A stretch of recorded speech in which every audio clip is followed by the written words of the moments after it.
kuwe ethi uya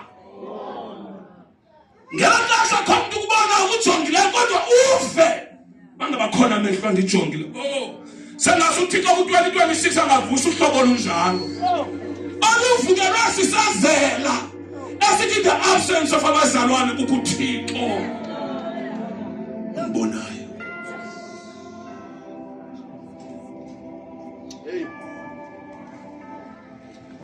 Ikhona ikawe athi amen kakhulu kukuThixo umbonayo. Wakhe wathi uSara kashiya umntana phansi komthi ehamba wakhwala uThixo wathi ungamyahli lo mntana naye ngizamsikelela. Wakajonga inhlango uThixo wavusa iqula lamanzi wathi nanga amanzi sedla umntana. Wathi uSara uThixo ndibonayo kanti uThixo uyangibona.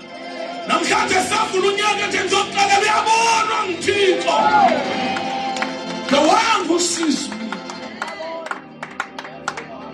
Akubona uThixo makakubona uThixo disho wena makakubona uThixo kulonyaka makakubona umzi wakho makazibona inyembezi zakho makakubona ukubulaleka kwakho makahawula sidleleni senzabalalo akusisa endleleni sokulungisa bakhe ngoba ukhomise lo nyaka ngokulungisa.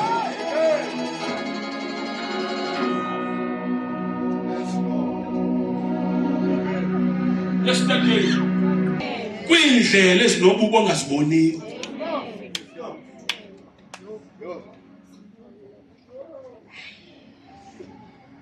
come back church. Now Yesu uthi kuye ngamele lo muntu naye ayingowakho. Yes, kule ndoda unayo ayo yakho. And phambi koba ufike kule nto uyifunayo funeka sidile nezinto ezikubangela ukungayifumani. Uthi Yesu ndokala ngimnika umuntu yedwa nendoda ngoba zakunika usele xa ufika endlini indoda itheni nayo nqaniwe.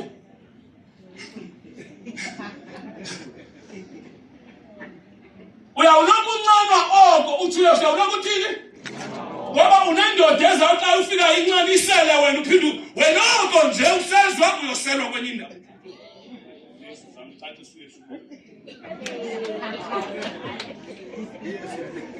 Yesu amcacisa lona. Sikwixesha apha indlu kaThixo ingahlonitshwanga. Umuntu uyakwazi uvuka emjolweni ngelaxesha uyayazi uba ngaba enkonzweni kumwe ngani. Kuthenjwe wena. Uthini ngale into? Kuthenjwe. Xa uvela wena kuthiwa inkonzo ikhona. But ngelaxesha kutsho umntwini ongavumiyo ukubamba the principles. Ikhona ikawe.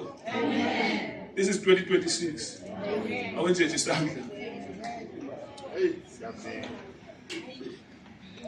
Bazalwane siyibandla. Sili? And this church andiyi owner yalo. Inomnikazi walo.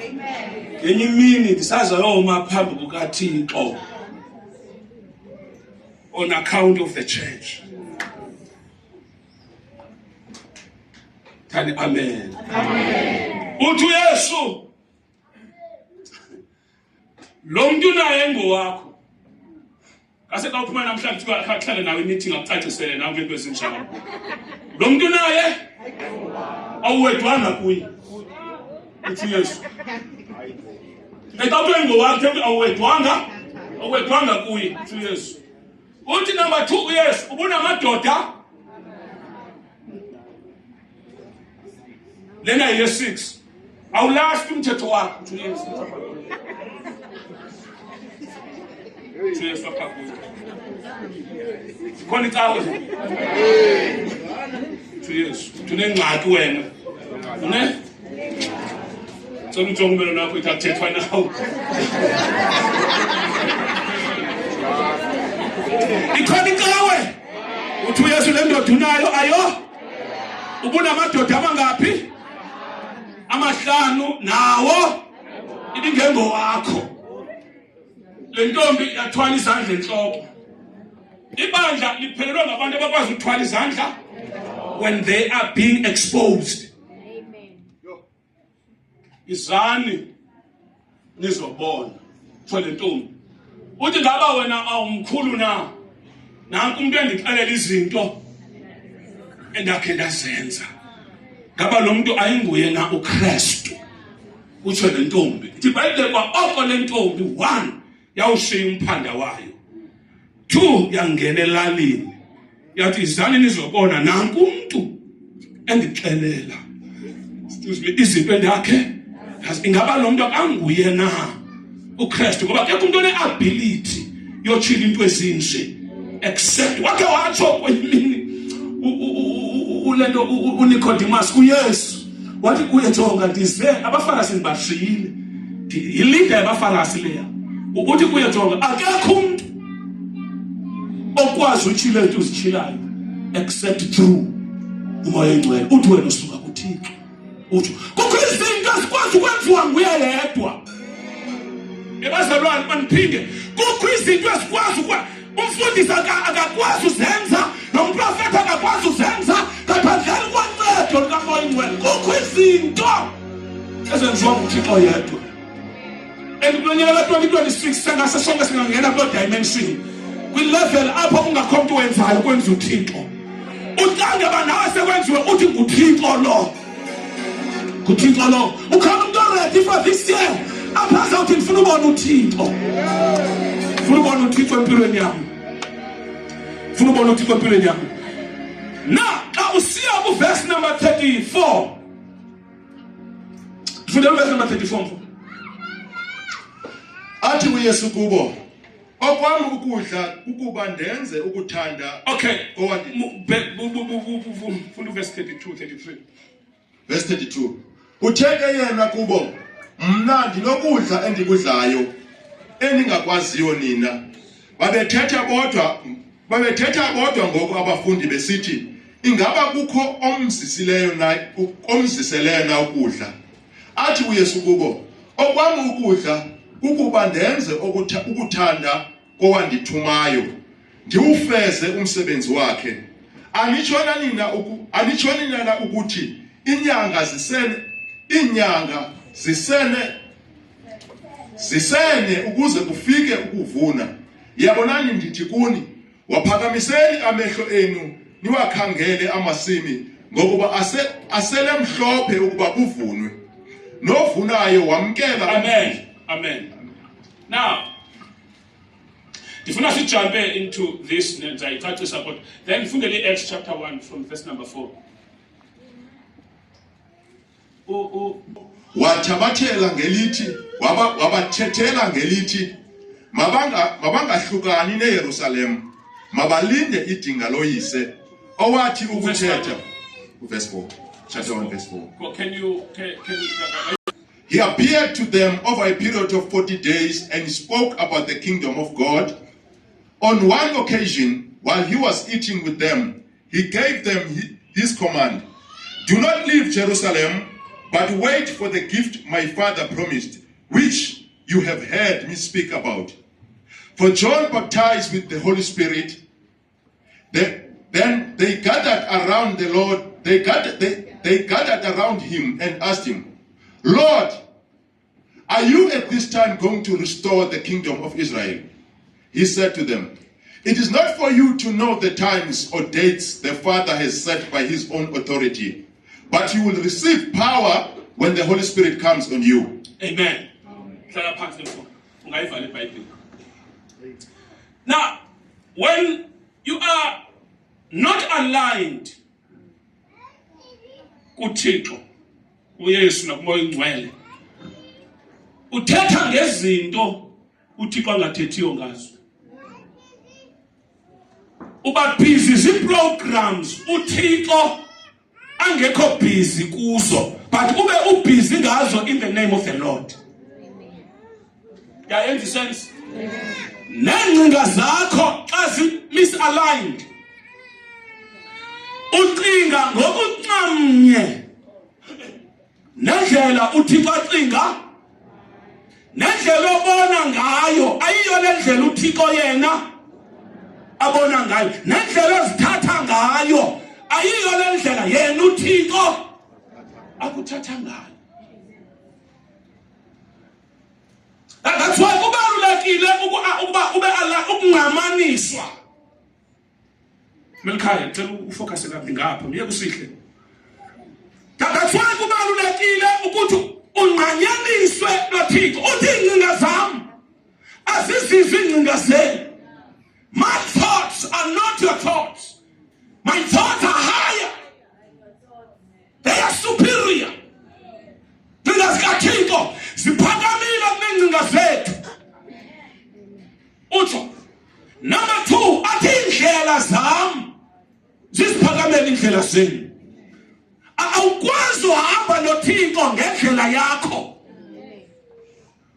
Funeka ubuye endleleni yakho usendleleni yakhe. Awukwazi ukuhamba noThixo under i-assumptions zakho ne-thoughts zakho. Now, abafundi bakaYesu, uYesu uzawuhamba. I-last conference kaYesu le, i-conference kaMoya Ingcwele. Ubaxelela uYesu lento ezizakwenzeka.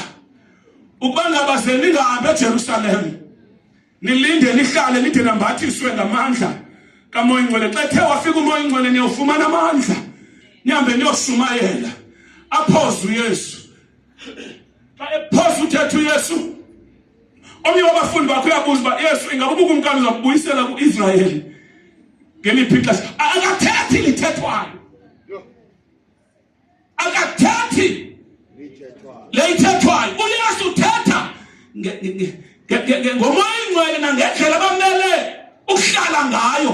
Bona ingqondo yabo ipolitical, bathetha ngepolitics. Ne-kingdom abathetha ngayo abathethi about the kingdom of God, bathetha about the kingdom of Israel. Because they thought that uYesu was going to be a military king.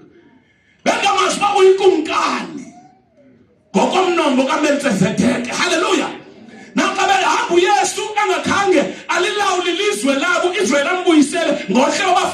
they were disappointed. Because come on, church, iBhayibhile ithi bakhe bayihamba na ababili indlela eyi-1 bengafani. Lo nyaka kufuneka uvane noThixo. Hallelujah. Kufuneka uvane nabani? Jonga abekho abantu abahlala together bengafani. Bekho. It's just a matter of time. Ulondlu kufanele ikamera yolomnye lesitulweni omnye lala abantu bengena ikamera omnye uyaphuma ekamereni. Yakuhlala uXosalita. Bakho umuntu anyamezelayo ke. Aqonda zawuxhathisa. Mama lenza uthini? And uzayifake into bangabasifani. Into sithini zayithini? Come on. Because problem ndiyakhona uzayifake into bangasithini? Asifani. Xa ekamereni mayazi besithi xa ekamereni ndiyaphuma. Xa ndiflethile ndiflethi bakho ngapha yonke siyanderstandana ne? But not kwaThixo. Ungayifake uyifekela ukuthi bona ingafani. Siyanderstandana ne? So now bathetha into engathethwayo nguye. Bona babuza lento. Uthi uYesu musana ukundibuza. If uYesu sanukuba busy izinto esingalifuniyo. Uthi uYesu sabandibuza ngamaxesha nami ndingawaziyo akwikhalenda kaThixo. Uqala uverse 5, there are 2 calendars. There is a calendar of God. Kunento ezaziwa nguThixo yedwa.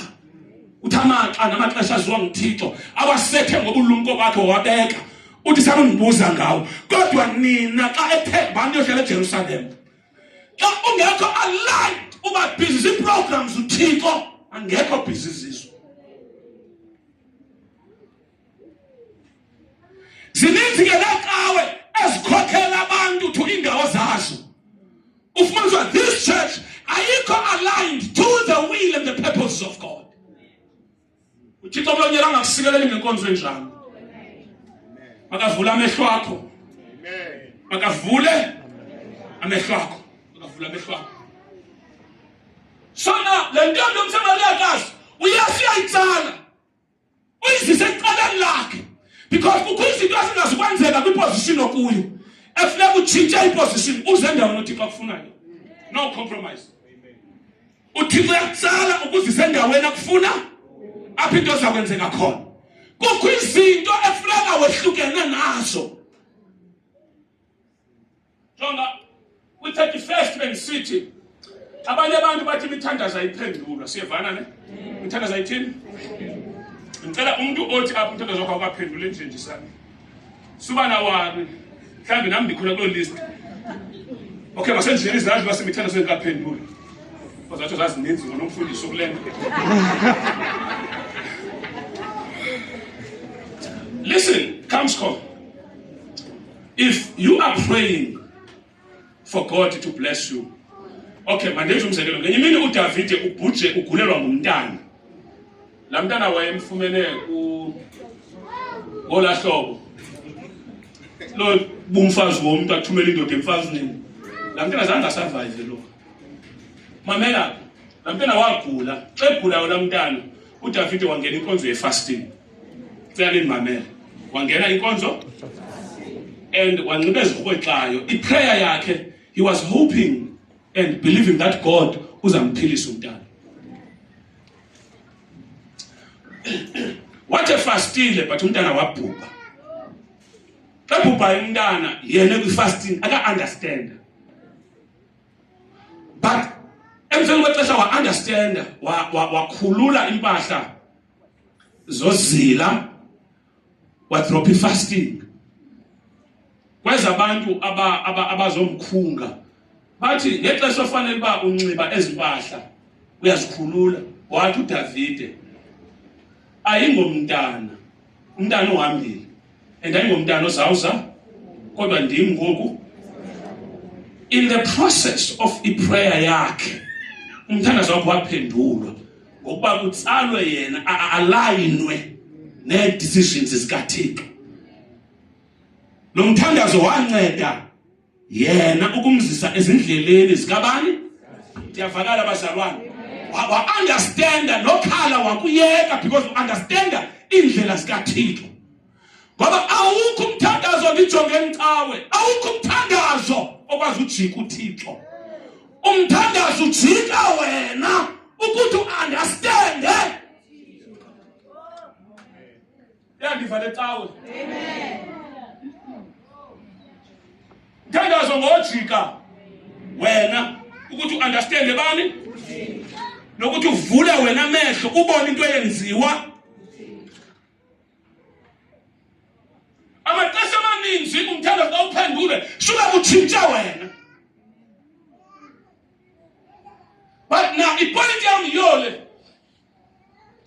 awukwazi ukuthandaza ukuthi uThixo akusikelele ze ungavumi ukutshintshwa nguThixo ukuthi ube ready for intsikelelo.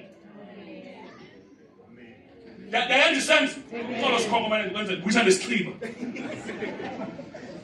Ndithi awukwazi ukuthandaza sikhongo ukuthi uThixo makakuthini akusikelele. uThixo ze xa etransforma wena for intsikelelo ka-aligner ube ne-problem.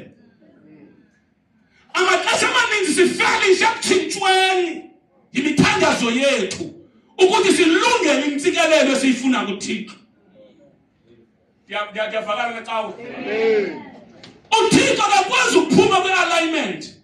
Sithi abantu abaphumayo akakwazi uThixo uthi I'm not a son of man that I should lie. Andingonyana womntu bandixoke xa ndithe into ndizawuyenza. But in the process funeka kutshintshwe wena uziswe kule nto yenziwa. Not uThixo aphume ezentweni nongaqinisekanga ngayo. Uzazikhomitha njani kwintombi yomsamariyakazi ekaba kuzikhomitha emadodeni? Ekaba kugcina indoda enye. Uyesu awungena kuloo nto eyibona uba isexakene nje nantoni? Yiyo ekufuneka ilandiwe iziswe ecebeni likaThixo. Amen. Ndiyavakala bazalwane. Amen. Jonga bazalwane xa uThixo enokuza kule nto kuyo ayangadini ngoba kudinwe wena.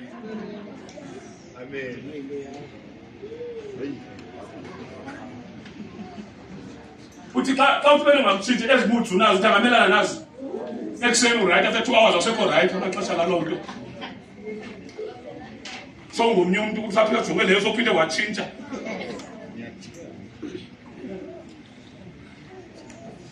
Jonga ngoku une-resolution ozenzileyo for this year. Ake sijonge umathi uzawubetha sisekhona na. Asibuyelele kuThixo. Lityele siseko. Uthi abathembele kuye banjengentaba yaseZion abashukunyiswa. When we pray, umthandazo utshintsha kuthina. Utshintsha bani? Siza fasting for 21 days. And in the we were 21 days, in the ulkhuni, ngeke ujikwe 3 days wena. Na ngoku inyama xa 21 days ithi yo, because iyayazi uba iyopanishwa.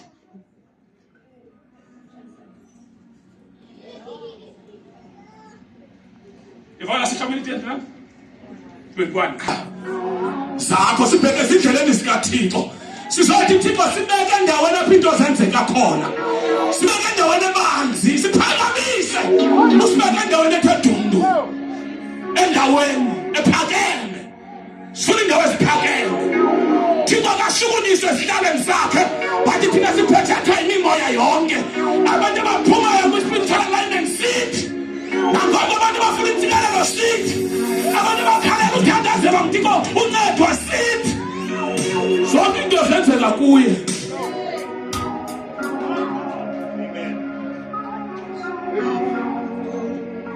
Uwakaphe ngabantwana.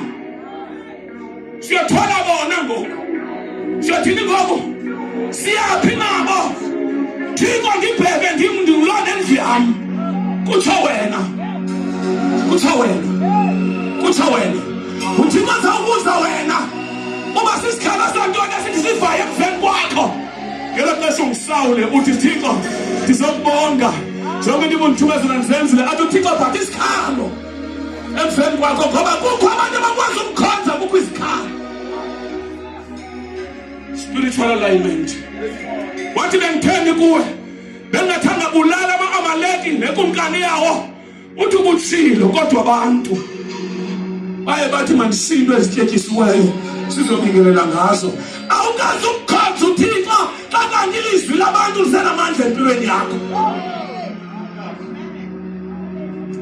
Up until you reach a place apho voices zabantu zingavakaliyo, only God.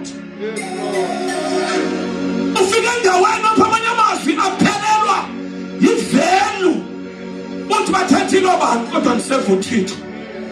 Siyathetha ingxaki zami kodwa uThixo ndiva yena. Ngela xesha ingxaki zakho zithi ubroke, ingxaki zakho zithe ufanelekanga. But in the midst of those voices, the voice of God. Ibe ndithi ndaba isihlwempu kuze wena ube siske let the poor say I am rich. Kutsho uThixo kaThixo ngela xesha iakhawunti yakho ngu-00. We don't walk by sight, we walk by faith. It takes faith to walk with God.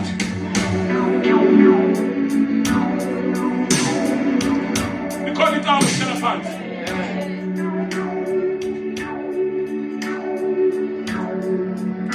Jonah, Tabiyeka ngekudala.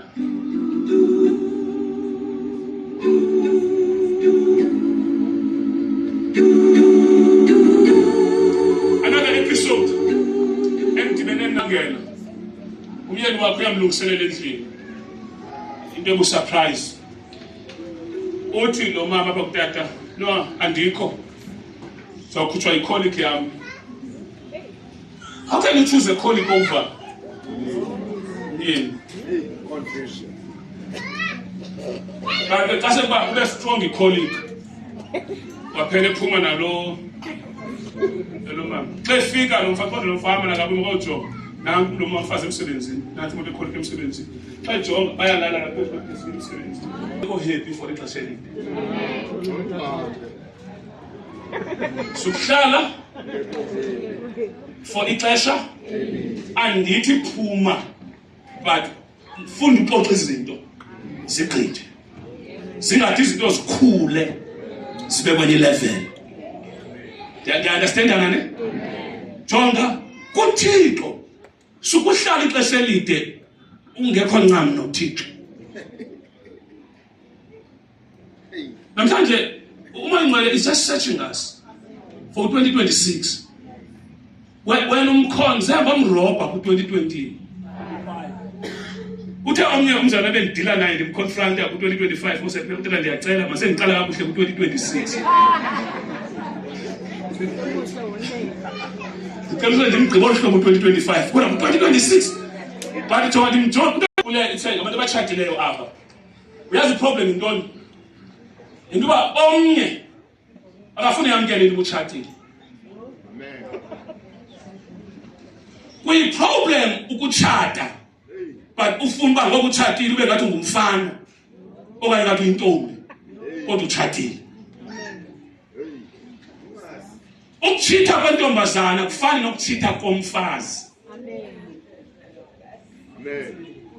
Nokutshitha komfana emjolweni kufana nokutshitha komyeni. That makes sense.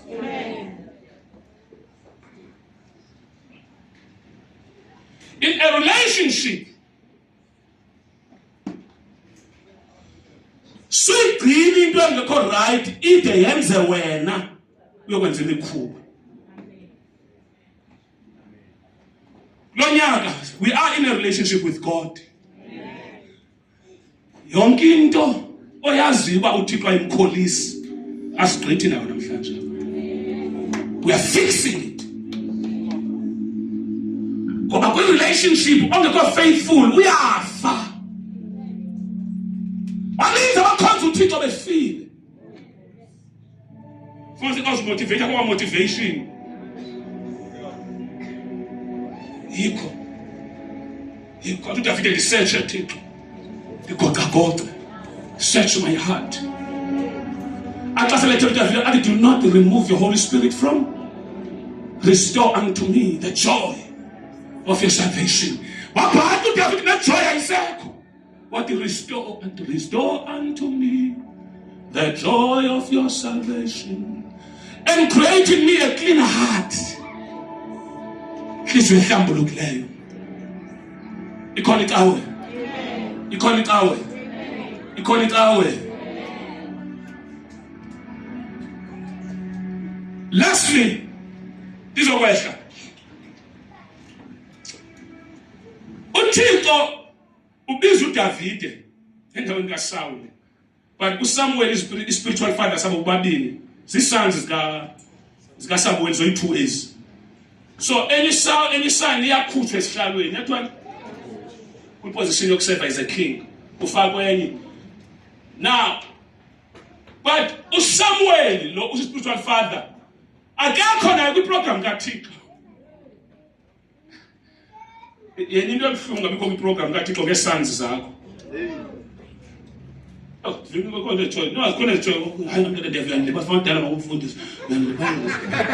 Now listen, uSawule usebusy in a meeting the spiritual father. The spiritual father sisazama umluleka kwafika uThixo. Wathi Samuel kodwa kube nini? Ucengana nalo mfana. Ndimcekisile. Menze njani? Ndimcekisile. Hamba uye endlini kaJese. Ukhona endizibone le. Yeah. Jonga naba anointed ba replaceable. Naba? Nami ngondimekule ndawo. Ndingareplacewa. Akekho umuntu ongareplacewayo uThixo. But i-replacement license uThixo uyenze emveni kwe-warnings ezininzi. Now xa ndivalayo uchapter number 34 ngicela uyibambe uthi apha xa kuzwana ukutya bebathumile abafana i-disciples ezithume ukutya ziza na yes nako ukutya uthi omnye not right njani ngoba ne-meeting abafundi ba inoba kukhona umuntu amseve ukutya lentombi omsamariyakazi lesike sayiqonda into yayo. Ukubona xa kwintombi esondele kumfundisi indlela ehletywa ngayo asimqondi. Hayi bayaxoka. Ngona indlela amjonga. Idimoni elidala lecawe. Amen. Ke ndive kanti nibulisela ngamntu. Xa sendispekulate umuntu. Sawungathethwa ngam. Noba ungathini. Noba ungathini. And suba libhetye-bhetye. But ke ngoku njengoba kuthethwa ngawe makungathi kanti izinto zithethwayo zinjalo. Ungamosuthi makungathi kanti njengoba bethethe izinto ba sake sake sihlele icase yomnye kulo nyaka ne ndingayithetha njalo ngithiwa yi-social media. Na jonga uJohn chapter number 34 ke ngoku uthi apha uyesu kukhona ukutya endikutyayo. Sawuvala ngaloo nto leyo ngezavesi zethu. Khona ukutya okutheni? Khona ukutya endikutyayo. So bacinga babona kwi-speculations le ntombi noba mhlawumbi imnikile ukutya okanye kukhona umuntu ozileyo wamnika ntoni? Ukutya. Noba laa ntombi yayimnikile ukutya yayirayithi kufuneka elambele uyesu yena. Nithe nifuna uyesu baphekelwe ngamadoda.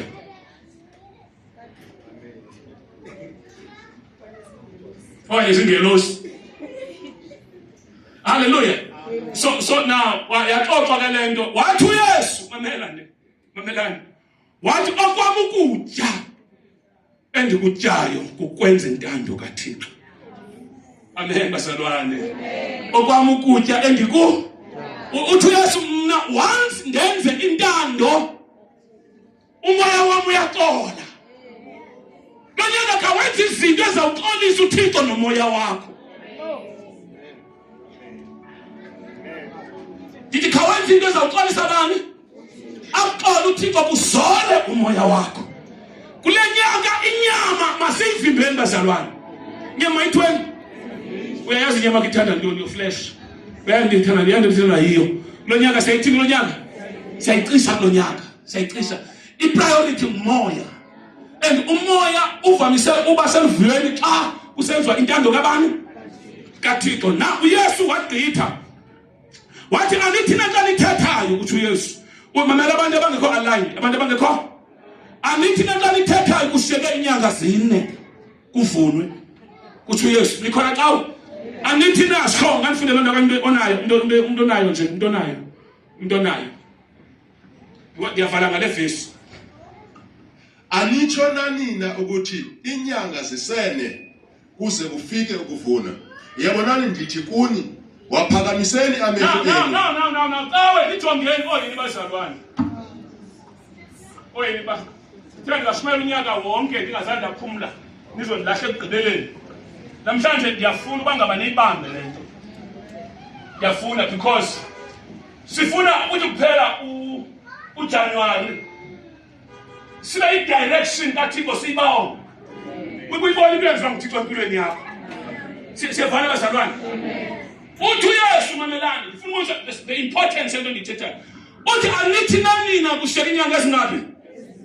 Ezi4 kuvunwe. Uthi uYesu ndithi ke ngokuphakamisani amehlo enu. Yes. Niwakhangele amasini. Le season elithi nina iyawufika emveni kwenyanga ezi4. Yilamba nje abantu bangakholwa abamisa land. Ndoba ndiyavakala na.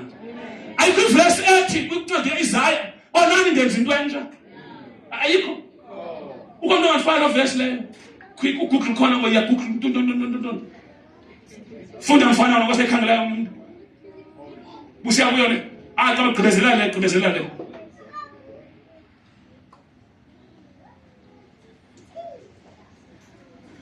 Usefane leyo mayifundwe ke. Funda le.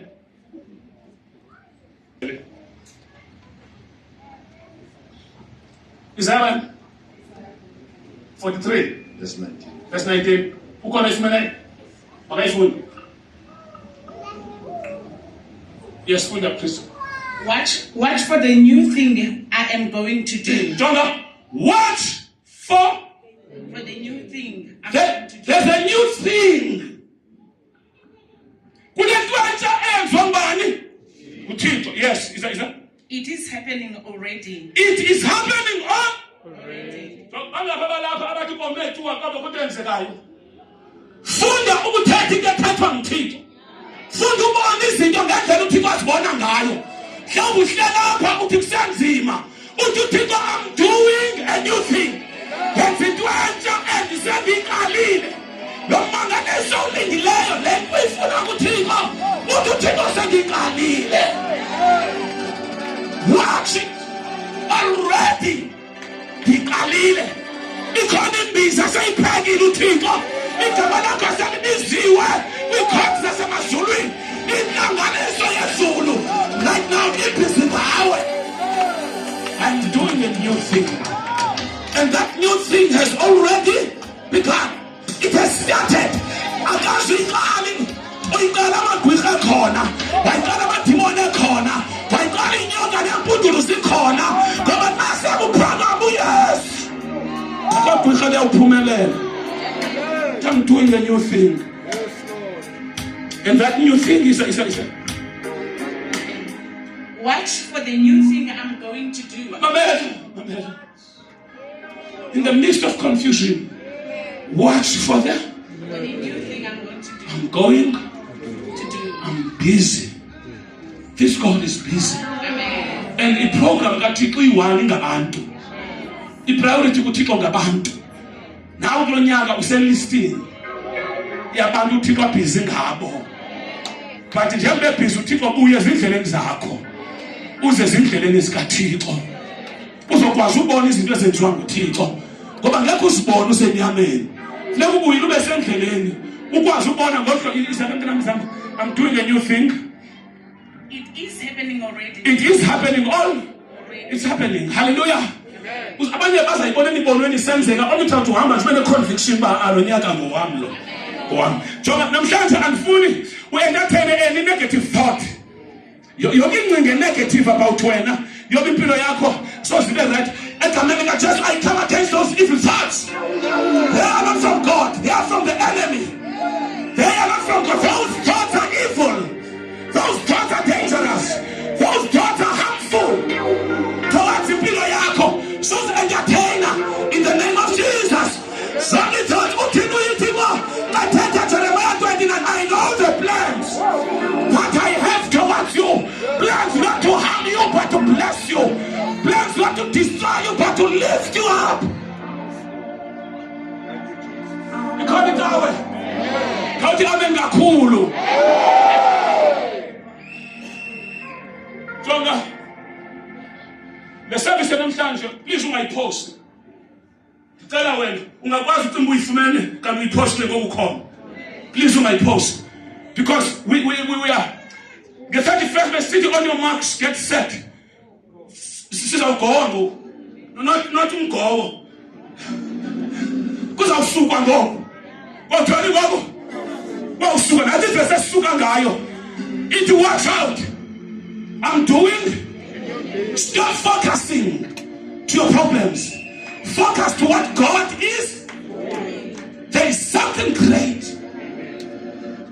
Esayiqalile. Kunento enkulu uThixo. Sawukhangela yona ngoku. Sawukhangela yona.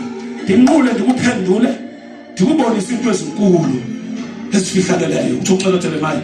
I'm doing that thing. Funda. I've already started. Yes. I will make Are you calling your cordless mic? Are you cordless mic with the wilderness. Chonga. Oh. Asuthixo akhange abazalwane abanomoya or receptive.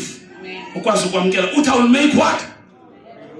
Ndizokwenza indlela enkangala enhlango. Uthixo ngamanye amagama uya understand uba usenhlango. Uphi wena? Ukhona umuntu osenhlango.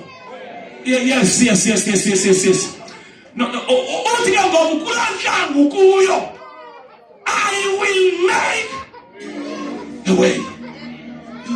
Thabanzindlela.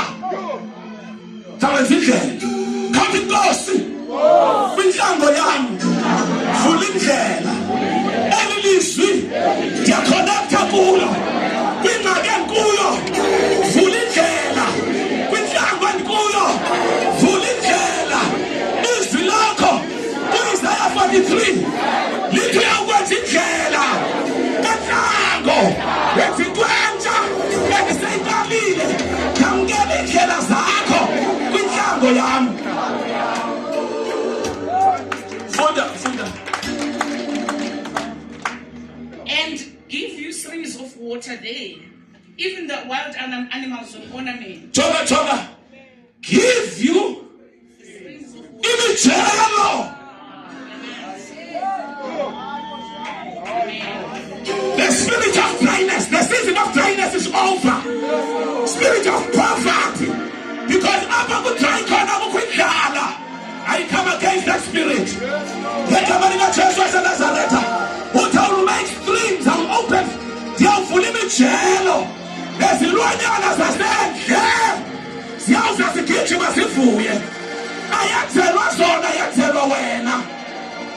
I'm doing a new thing. Lastly, even the wild animals will honor me. Jackals and ostriches will praise me. Wild animals will honor me. Jackals and ostriches will praise me. When I make rivers flow in the desert to give you water to open chosen people, to my chosen people. They are the people I've made. You are the chosen generation. That chosen people who you are the chosen. You are the chosen. Sakhethwa. Sasikude sakhethwa. Asiselanga sikhethwa sithandiwe. Uthi I'm doing a new thing. Uthi anithi na kushiyeka inyanga ezine nivune. Come on. Anithi na kunishela ntoni? Inyanga zingaphi? Zine nokugcina amasimi niwathini? Niwavune. Uthi into ngokuphakamisane. Waphakamiseni amehlo. Thongani bazalwane namhlanje singena kwisizini yokuphakanyiswa. Let your eyes be lifted up. Iproblem isemehlweni akho. Ubona izinto ezingabonwayo wena. Kukho into esibona. Thona sitshintsha amehlo akho egameni lenkosi Yesu. Ithi bona ake simele ngenyawo zethu.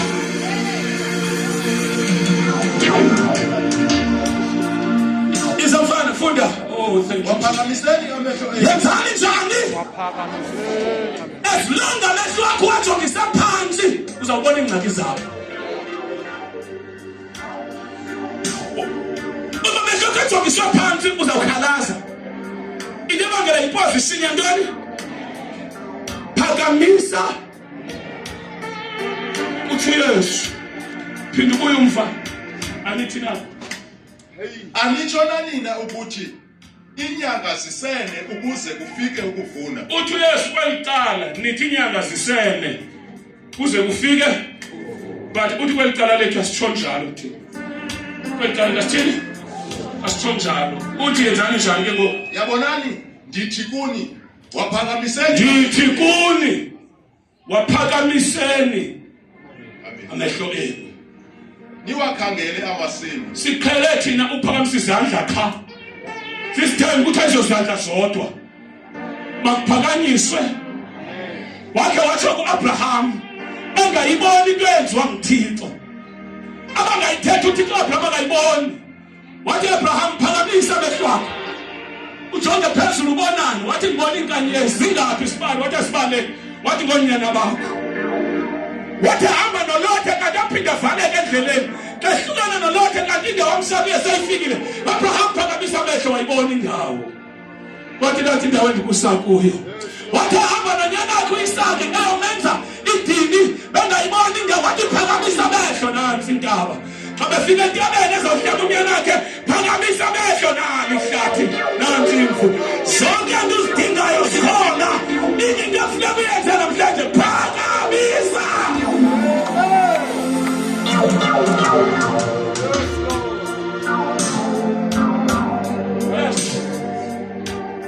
Niwakhangele amasimi ngokuba asemhlophe ukuba kuvune. Jonga ngokuba sebemhlophe ukuba kuthweni.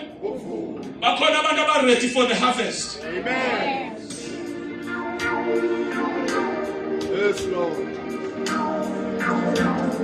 Yabona wona lapha kukho umuntu wathi phansi uthatha ku-harvest wani na.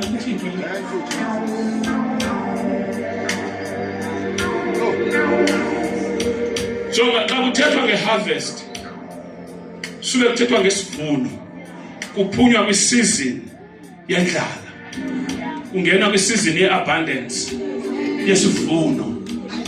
Abantu bame kwiposition yokuthi into asikwenzeki, uthi uThixo sezenzekile namasebisebe phakamisani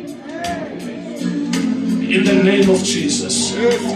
Mna ndimele endaweni apho uThixo ame khona. What God let uThixo ayibonayo nami ndiyayibona.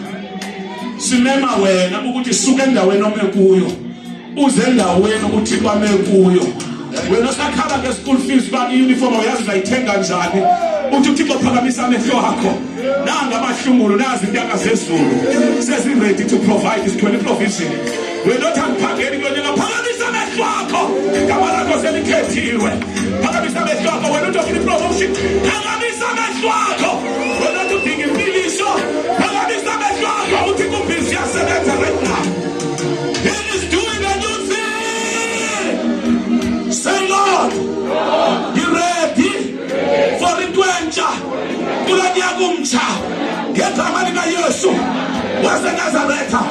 I won't be labeled as a failure this year. I'm more than a conqueror in the name of Jesus. The person of God, whatever is born of God conquers the world. Isaiah 46 chapter ya nyanga uThixo wenza into entsha seyiqalile. John chapter number 4 ndingena ngayo abanyanga amasimo amhlophe amehlobo phakamile eqaleni kaJesu. Ake sithandaze emsamnyeni mjikelo thandaza.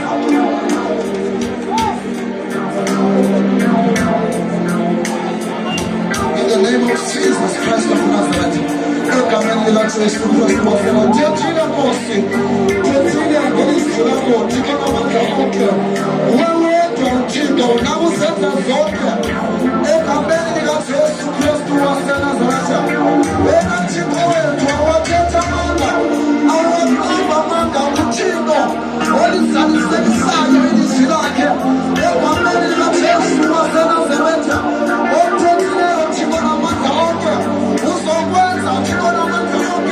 The fulfillment, the manifestation in the mighty name of Jesus Christ.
Kwezekile 37 ngatshona ilanga. Wanthatha wandisendaweni eyindini. Yafika amathambo emile omile. Wangibuza uThixo nyana womntu. Ubona ntoni wathi amathambo omile. Uthi amanye ume kakhulu. Iminyaka wabuza uba angaphila na. Athi ngiyandazi kwazi wena. Wathi ayikhona thetha. Phansi kwala mathambo uthi mathambo ondini. Liveni lizwi. And those bones kuwe namhlanje. Bones, dry bones, hear the word. Ithi kwabakho ingxolo. Kwabakho ntoni? Yonke into ozayichukumisa izawusikeleleka. Yonke into ozayichukumisa awusikeleleka. Oh, la takasha.